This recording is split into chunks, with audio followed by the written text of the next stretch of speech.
Jika dulu banyak diabaikan sebagai tanaman liar di pekarangan rumah maupun di hutan, tanaman porang kini banyak dibudidayakan petani di sejumlah daerah.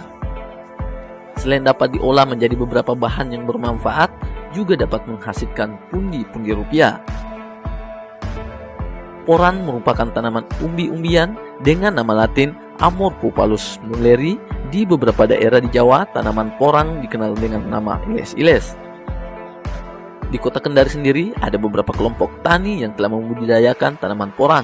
Salah satunya yaitu kelompok petani Kepakan Kota Kendari. Kelompok tani yang beranggotakan 7 orang tersebut membudidayakan tanaman porang di lorong Hombis, Lepo-Lepo, Kecamatan Barugah, Kota Kendari.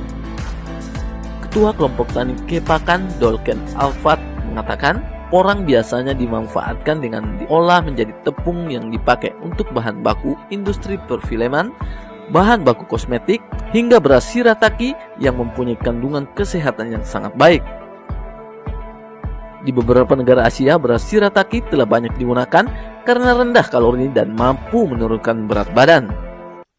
Untuk sementara ini yang produk terakhir itu sudah ada namanya beras shirataki rice. Dia sudah jadi beras. Dia punya nilai kesehatan untuk diabetes, untuk jantung, darah tinggi, dan hipertensi. Karena beras itu karbohidrat yang tinggi, tapi kadar gulanya, glukomanya itu sedikit. Bagus untuk tubuh. Nah, kemudian bukan hanya itu Pak manfaatnya. Di Jepang sudah ada namanya kunyakun, itu tahu. Ada namanya mie shirataki untuk mie. Kemudian ini juga bisa dijadikan gel sifatnya memang. Untuk lem, untuk beberapa lem komponen pesawat. Ini juga bahan baku utama perindustrian film loh. Ini yang lucu kalau emas tidak tahu ini perindustrian film. Ini porang hasilnya.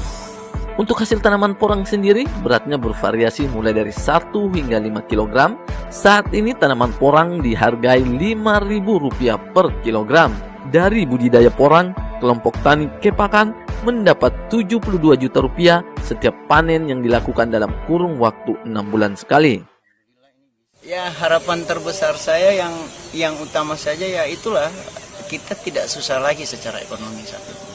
Ya, yang kedua juga harapan terbesarnya jangan hanya kita berpatokan dengan menanam saja. Kita bisa menghasilkan produk-produk lain melalui komoditi porang ini yang sifatnya konsumtif ataupun yang sifatnya industri.